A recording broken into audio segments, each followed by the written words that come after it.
सत्संग प्रेमी धर्म प्राण सज्जनों, पहले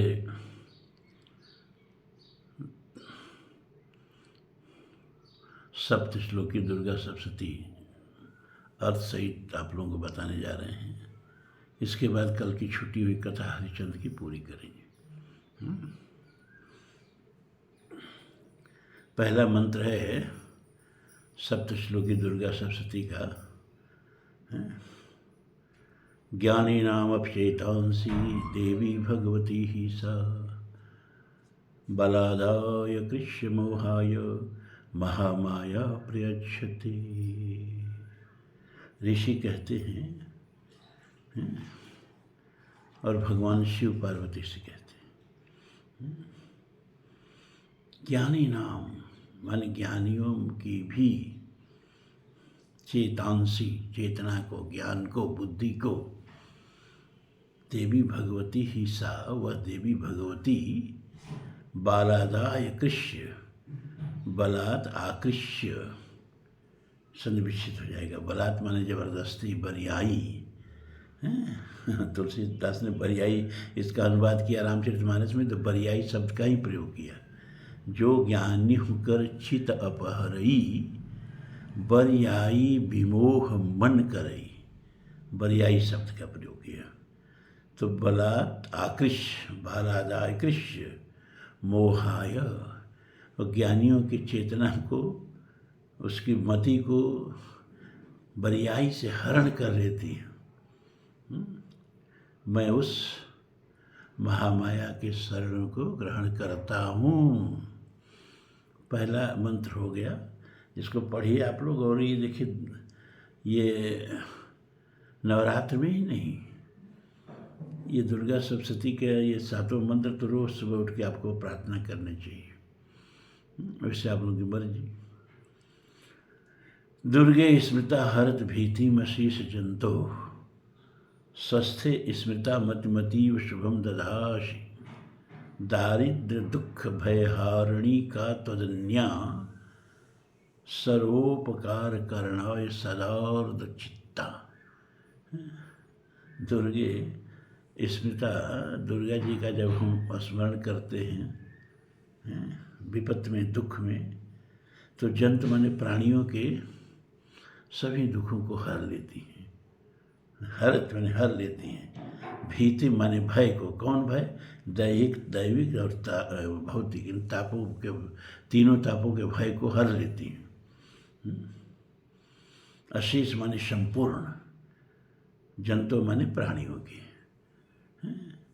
तो जब हम किसी कष्ट में पड़ते हैं, संकट में पड़ते हैं, तो जब भगवती का स्मरण करते हैं तो भगवती दैहिक, दैविक, भौतिक तीनों तापों के भय को हर लेती है। स्वस्थे स्मृता मतिमती व शुभम दधासि। और अगर हम में कोई कष्ट नहीं है, कोई दुख नहीं है, सुख से रह रहे हैं, उस समय भगवती का स्मरण करते हैं, तो भगवती क्या करती है? हमें सुमति प्रदान कर देती है, सद्बुद्धि दे देती है। दधामि बुद्ध योगम तम येन माम उपयान्ति ते। सर्वमंगल मंगल्ये शिवे सर्वार्थ साधिके, शरण्ये त्र्यंबके गौरी नारायणी नमोस्तुते। सर्वमंगल मंगल्ये, सभी मंगलों को करने वाली,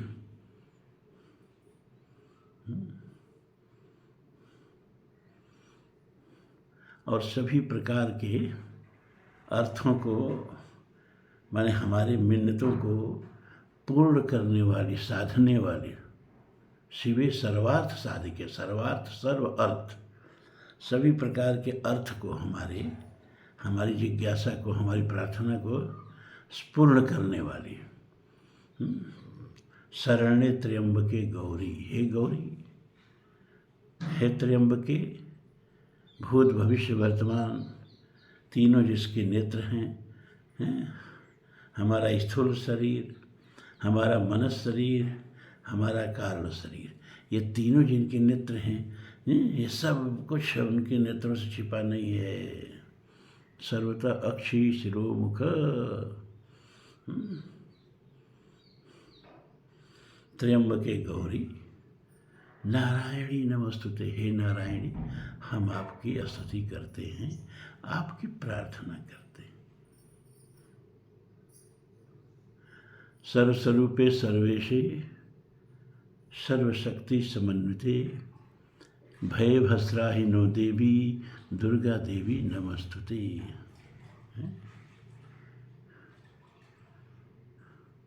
सब रूप भगवती के ही हैं।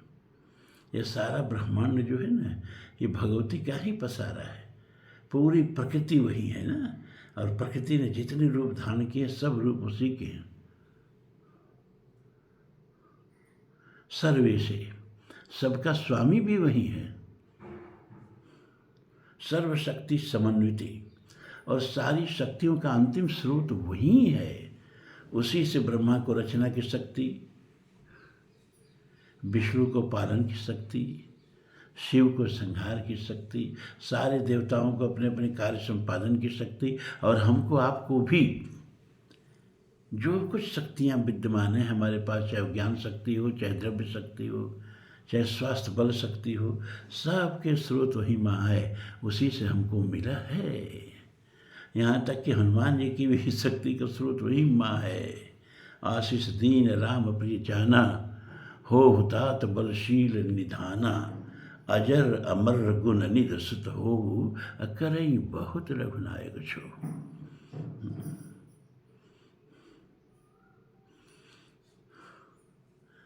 शरणागत दीनार्थ परित्राण परायणे सर्वस्यात् हरि देवी नारायणी नमोस्तुते। आप लोगों को अच्छा लगे, अब इसके लिए पंखा बंद करके वीडियो बना रहा हूँ और पूरा पसीना से भीग गया हूँ। चलिए इतनी तपस्या हम भी कर लें आप लोगों के साथ। शरणागत दीनार्थ, जो आपके शरण में आ गया हो, उस दीन के सभी संकटों को आप हरने वाली हैं माँ। परित्राण परायणी, उसको त्राण देने में ही परायण माने निरंतर लगी रहती हैं। सर्वस्यार्थ हरि देवी, हे माँ, हे भगवती, आप सभी प्रकार के संकटों को, आत्मा ने संकट हरने वाली है। हम आपकी स्तुति करते हैं। रोगान शेषान पहंसी तुष्टा तु कामान सकलान अभीष्टान, त्वमाश्रिता नाम न विपन्नराणाम, त्वमाश्रिता श्रयंतम प्रयांति। रोगान शेषान पहंसी तुष्टा, अगर वो भगवती तुष्ट रहती है, प्रसन्न रहती है, तो अशेषान माने संपूर्ण, रोगान माने कष्टों को, अपहंस माने नष्ट कर देती है। रोगान शेषान अपहंस तुष्टा, रुष्टा तो कामान सकलान अभीष्टान। लेकिन जब वही भगवती नाराज होती है भैया, तो सारी कामनाओं को, आपके सारे सुख वैभव को, आपके सारे सौभाग्य को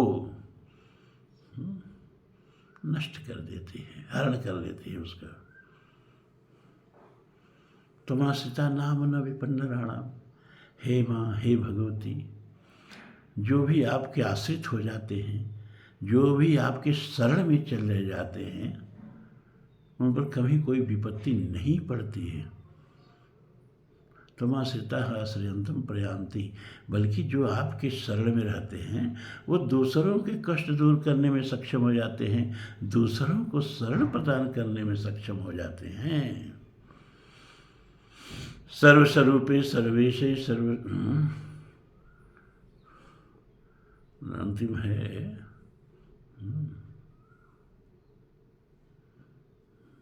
सर्वा बाधा प्रशमनम त्रैलोक्याखिलेश्वरी, एवमेव तया कार्यम अस्मद्वैरी विनाशनम। ये अंतिमवा मंत्र मुझे भूल जाता है, बड़ा मुश्किल से याद होता है। क्यों? क्योंकि इसमें जो नीचे बात कही गई है वो मुझे अच्छा नहीं लगता है। फिर भी अर्थ तो बता ही दे रहे हैं कि सभी बाधाओं को, जीवन के सभी विघ्नों को, प्रशमनम माने शांत करने वाली। दूर करने वाली, त्रैलोक्यस्य अखिलेश्वरी, हे त्रिलोक के अखिल त्रिलोक के ईश्वरी स्वामिनी भगवती। आप अपने भक्तों के जीवन के सभी बाधाओं को दूर कर देती हैं। एवमेव त्वया कार्यम, और आपका बस एक ही कार्य है, क्या? अस्मद् बैरी विनाशनम, कि हमारे बैरियों का विनाश करें। अब यही नीचे वाली बात हमको खटकती है। अरे वो माँ तो सबकी माँ है, तो कोई ज़रूरी है कि आपका जो शत्रु हो उसकी माँ ना हो? एवमेव त्वया कार्यम, एकमात्र आपका यही कार्य है, क्या? अस्मद् बैरी विनाशनम, हमारे बैरियों का नाश करें।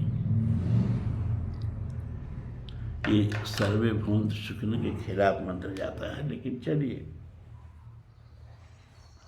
ऋषि ने कुछ सोच के ही बनाया होगा। अब हरिश्चंद्र जी की कथा। तो कल आपने देखा कि चांडाल के हाथ हरिश्चंद्र जी बिक गए, और एक दुष्ट ब्राह्मण के हाथ वो रानी तारामती और पुत्र रोहिताशु बिक गए। अब वो चंडाल घसीट करके हरिश्चंद्र को तो पहले मारा ही एक डंडा कस के, और फिर पीठ पर लात मारते हुए कहा कि चल चुपचाप, खड़ा क्या है। अब हरिश्चंद्र कांपते हुए उसके पीछे पीछे चलने लगे। तो ले जाके पहले इनको 5 दिन बड़ी गंदी जगह पे बंद कर दिया। गंदी जगह पर रहता ही था, स्मशान में रहता ही था। हमेशा उसके घर में भी, घर क्या 2-4 कोठरी जरी होगी, श्मशान की राख बिखरी रहती थी, श्मशान के कफन के कपड़े बिखरे रहते थे, गले में मुंडमाला पहनता था। 5 दिन तो पहले उनको बंद किए रहा, न नहाने को दिया न कुछ खाने को दिया। 5 दिन के बाद निकाला और कहा कि जाओ श्मशान में। वो आज भी हरिश्चंद्र घाट मशहूर है। उसकी स्थिति दिया है देवी भागवत में। काशी के दक्षिण में एक बहुत बड़ा श्मशान घाट था, उसी को आज हरिश्चंद्र घाट कहते हैं।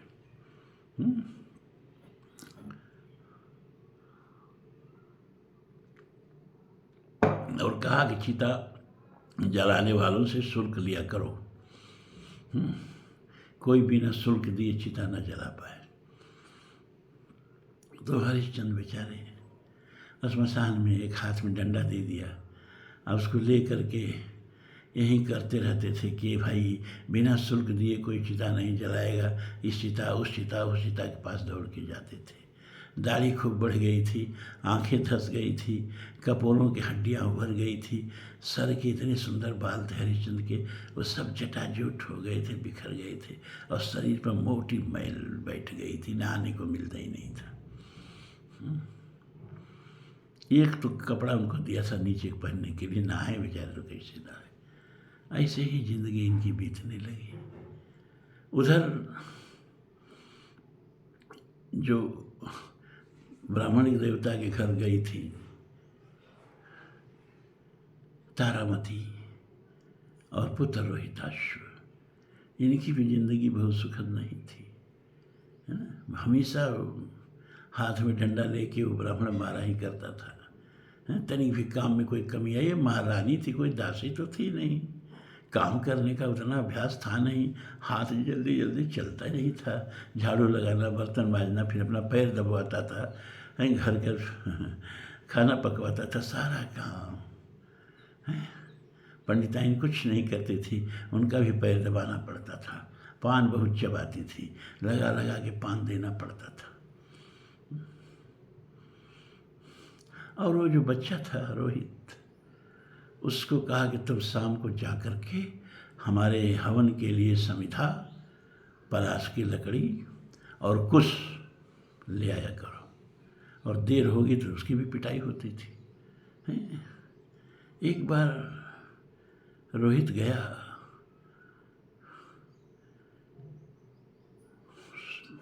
समिधा के लिए लकड़ी बटोरने, कुश के लिए तो कुछ बच्चे खेल रहे थे, है ना। अब वो भी बच्चा था, अब समय गुजर चुका था। जब वो बिका तो 4 साल का था, लेकिन अब 4 साल का समय ही कष्ट उठाते हुए गुजर चुका था।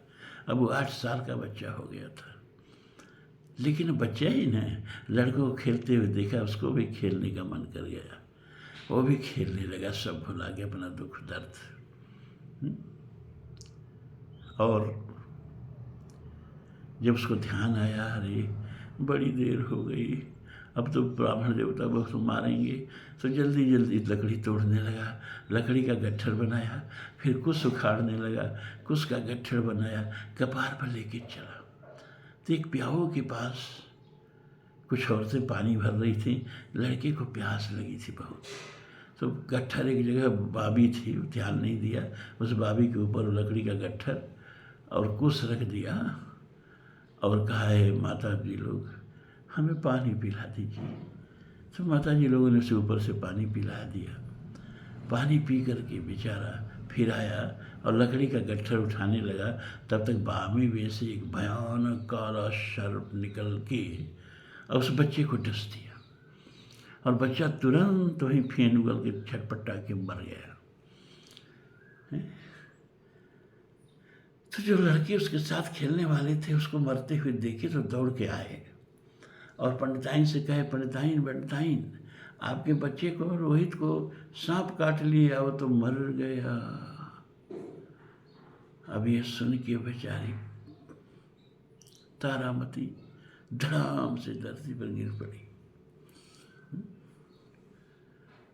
थोड़ी देर में होश आया तो अपने पुत्र के लिए कौन नर नारी माँ नहीं जाएगी, दौड़ के मिलने जाने लगी। तब तक मोटा डंडा लेके पंडित सामने, कहाँ चल रही है? अरे पंडित जी, हमारा पुत्र जो है उसको सांप डस लिया, वो मर गया। अरे अपने पुत्र को लेने जा रहे हैं, उसका दाह संस्कार करने जा रहे हैं। पंडित जी ने कहा, दुष्टे, घर का सारा काम पड़ा है और तुमको अपने पुत्र की पड़ी है, निकृष्ट कहेंगी। अरे स्वामी का पूरा काम नहीं करोगी, मरने पर नरक होगा। पहले घर में झाड़ू लगा, बर्तन मांज, पैर दबा सबका, इसके बाद जाना हो तो जा। अब बेचारी क्या करे, रोते रोते बर्तन मांज रही है, झाड़ू लगा रही है। क्या दिन आ गए।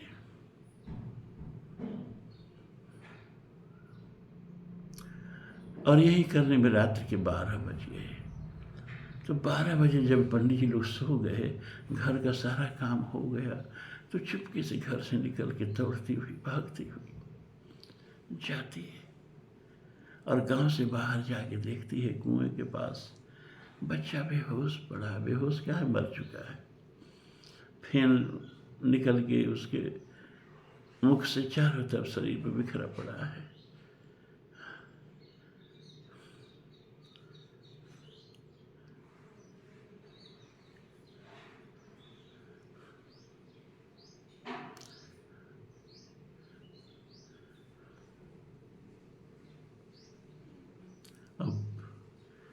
आगे के दिव्य में उसके मिलाप का वर्णन कैसे कोई करे। छाती पीटती है, रोती है, हाँ पुत्र, हाँ पुत्र, अरे तुम्ही को देख के हम जीते थे, सारे कष्ट सह लेते थे, अब तू ही चला गया।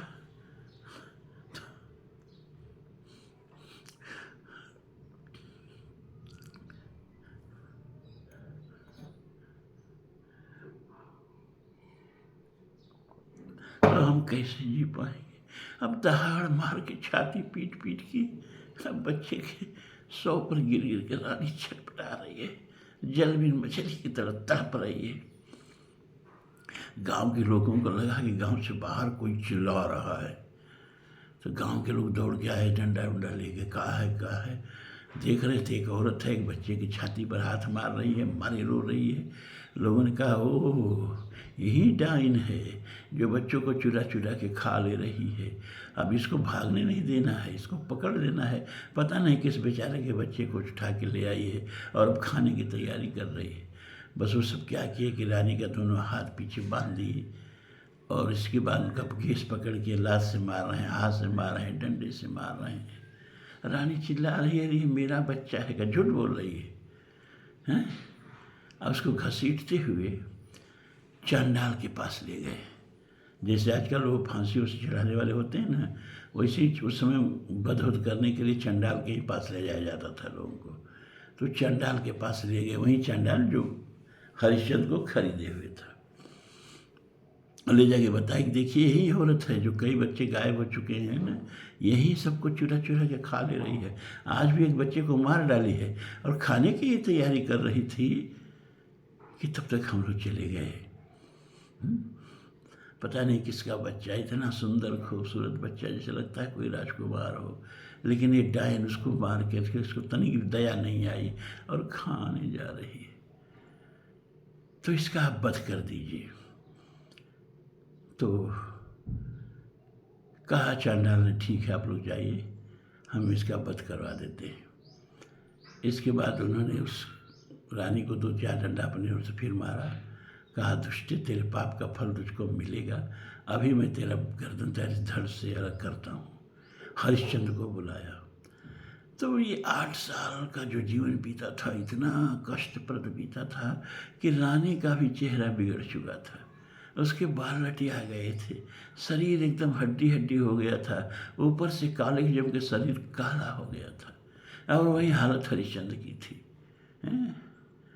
तो हरिश्चंद्र को आया, बुलाया और कहा, देखो ये औरत है ना, इसका शीश काट लो।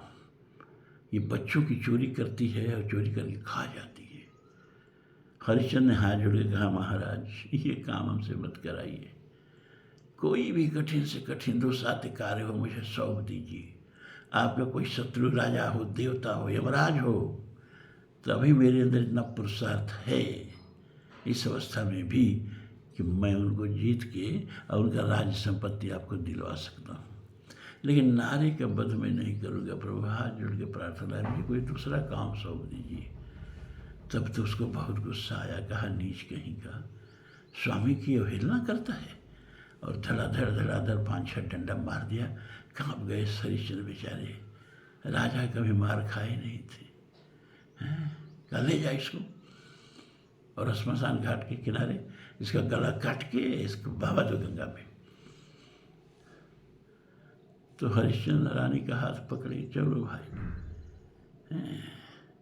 अब हर रानी हरिश्चंद्र को नहीं पहचान रही है, इतना स्थिति बिगड़ गई थी, इतना चेहरा विद्रूप हो गया था, आंखें धंस गई थी, कनपटी की हड्डियाँ उभर गई थी, है ना, दांत मैले हो गए थे, शरीर किसकाय हो गया था, दोनों तरफ यही हालत थी, बाल जटाजूट में बदल गए थे, चांडाल का पूरा भेष हो गया था, रानी का चांडालिन का भेष हो गया था।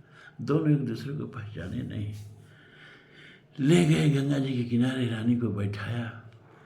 कहा, मुझे क्षमा करना, मैं स्वामी का गुलाम हूँ और उनकी आज्ञा का पालन मुझे करना ही पड़ेगा। हे देवी, आप कौन हो, चाहे जो भी हो, लेकिन यह निकृष्ट कर्म करने के लिए मैं बाध्य हूँ। मैं आपका गला काटने जा रहा हूँ। रानी ने कहा कि हे चांडाल देवता, मेरा बच्चा जो है 8 साल का, वो गांव के बाहर मरा पड़ा है। मैं उसकी छाती से लिपट लिपट के रो रही थी कि ये रूप पकड़ के ले आए कि मैं डायन हूँ, मैं बच्चे को खाने वाली हूँ। आप कहें ना तो बच्चे को मैं ले आऊँ, उसका क्रियाकर्म कर दूँ, इसके बाद आप मुझे मार दीजिएगा, कोई बात नहीं।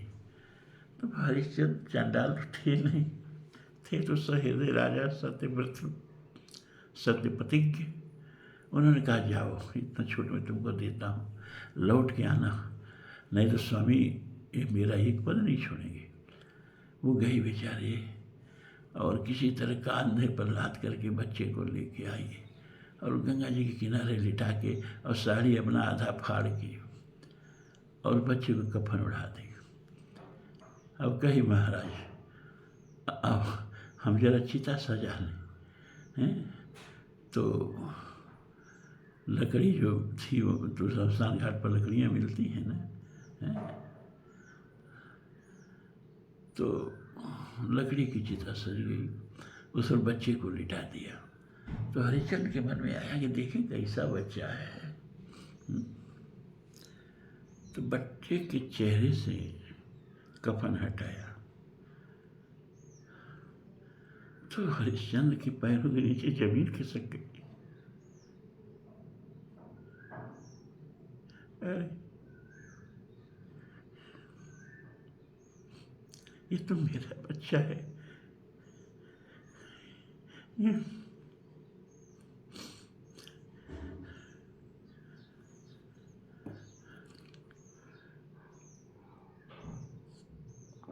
ये तो मेरा रोहित है। हे देवी, आप कौन हो? उसने कहा, मत पूछिए महाराज। अरे मैं कभी साम्राज्ञी थी, मेरे पति का नाम हरिश्चंद्र था, लेकिन विश्वामित्र ने छल करके सारा राजपाट ले लिया और हमको ब्राह्मण के हाथ बेच दिया। अब उनकी पता नहीं क्या गति हुई, कहाँ है, इसमें मुझे तनिक उनके बारे में पता नहीं है। तब तो हाथ से कृपाण छूट गया हरिश्चंद्र की और लिपट के रोने लगे रानी से, और पुत्र को देख के लगे छाती पीटने, हा पुत्र, हा पुत्र। अब हम किसको पुत्र कह के बुलाएंगे? कौन मुझे पिताश्री कह के बुलाएगा? तुम ऐसे मुझको छोड़ के चले गए।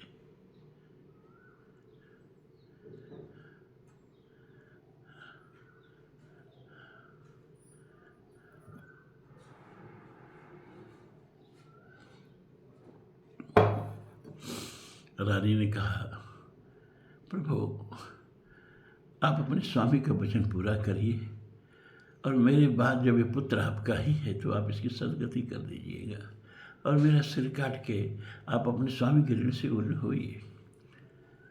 तो हरिश्चंद्र ने कहा, भगवती तुम क्या समझती हो? तेरा सिर काट के अब मैं एक पल भी जीवित रहूँगा? हैं?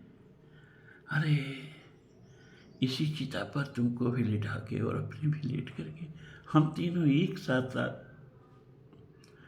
अपनी अंत्येष्टि करेंगे। तो रानी सर झुका के हरिश्चंद्र के सामने घुटने के बल बैठ गई, और हरिश्चंद्र ने अपने स्वामी की आज्ञा पूरा करने के लिए कृपाण उठाया।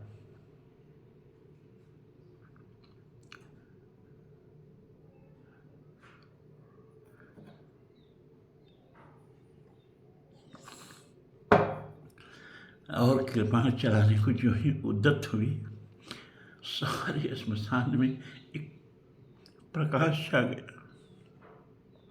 सारी देवता जमीन पर उतर आए, ब्रह्मा, विष्णु, महेश, इंद्र, कुबेर और धर्मराज और विश्वामित्र जी भी, और हरिश्चंद्र को घेर के जय जयकार करने लगे। हे राजन, आप जैसा सत्यव्रत न तो हुआ है और न ही होगा, न भूतो न भविष्यति। जब विशेष सत्य की बात चलेगी तो आपको ही मानदंड के रूप में सामने रखा जाएगा, सत्यवादी हरिश्चंद्र के रूप में। और आपको अब रानी को मारने की जरूरत नहीं है। हरिश्चंद्र ने हाथ जोड़ के कहा, लेकिन हमारे स्वामी का आदेश है। क्या आपका स्वामी वही चांडाल न? कहाँ का ये धर्मराज है ना, यही चांडाल बने थे आपकी परीक्षा लेने के लिए, ये आपके सामने खड़े हैं। और रोहिताश को देवताओं ने जिंदा कर दिया। रोहिताश को सीने से लगा लिया हरिश्चंद्र ने, फूलों की वर्षा होने लगी, और देवताओं ने कहा, भगवान अब आपको दुर्लभ स्वर्ग में हम लोग ले चलेंगे, तीनों पति पत्नी और पुत्र। चलिए, जिस स्वर्ग के लिए लोग इतनी तपस्या करते हैं, आज हम सब लोग इकट्ठे मिलकर आपको स्वर्ग ले चलेंगे।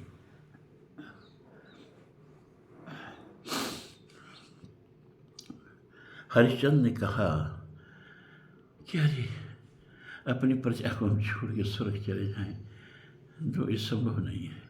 अगर हमको ले चलना है तो जितने हमारे राज्य में वृद्ध लोग हैं सबको स्वर्ग ले चलिए। अब हरिश्चंद्र के सत्य का प्रताप, सारे देवता उनकी बात को स्वीकार कर लिए। अब ले आए अयोध्या में, अयोध्या के राजा थे हरिश्चंद्र, ले आए और वहाँ सभा बुलाई गई और कहा गया, जो लोग भी वृद्ध हैं और संसार से वितराग हो चुके हैं, अगर वो स्वर्ग चलना चाहें तो चल सकते हैं, कोई ज़बरदस्ती नहीं है। इतने विमान आएंगे और आप सब लोग स्वर्ग चलेंगे जो जाना चाहें। जो भी तनिक धर्मपरायण थे, संसार से तनिक मोह कम हो गया था, सारे लोग तैयार हो गए और सारी देवताओं ने मिलकर और विश्वामित्र ने स्वयं रोहित को गद्दी पर बैठाया, सम्राट की पदवी से विभूषित किया और उस हरिश्चंद्र समेत, तारामती समेत सारे राज्य के वृद्ध नागरिक और वृद्धाएं स्वर्ग को पधार गई। एक आदमी के तप का व्रत कितने लोगों को स्वर्ग भेज दिया। यह है हरिश्चंद्र महाराज की कथा। इसीलिए जब भी सत्य की बात चलती है तो हरिश्चंद्र की बात चलती है। सावधान हो वत्स, परीक्षा अंतिम है यह, डिगे न पावे सत्य, हरीक्षा अंतिम है यह। वेद में कहा सत्येन पंथा विदते देवयानम। सत्य का जो रास्ता है ना, उसमें देवता लोग विमान लेके बैठे रहते हैं कि इसके पथिक जो हैं कब स्वर्ग जाना चाहें और हम लोग लेके चलें। सत्य की बड़ी महिमा है। धर्म न दूसर सत्य समाना, आगम निगम पुराण बखाना। सत्य वाणी का तप है। और पातंजलि योग शास्त्र में कहा गया कि अगर 12 वर्ष तक व्यक्ति झूठ न बोले तो इसके बाद उसकी वाणी में ताकत आ जाएगी, वो जो बोलेगा वो हो जाएगा। तो आप लोग नवरात्र में एक व्रत यह भी लीजिए, हमेशा सत्य बोलने का व्रत। अब आज इतना ही, 31 मिनट का 32 मिनट होने जा रहा है। आप सब लोगों को बहुत बहुत आशीर्वाद। कल फिर मिलेंगे।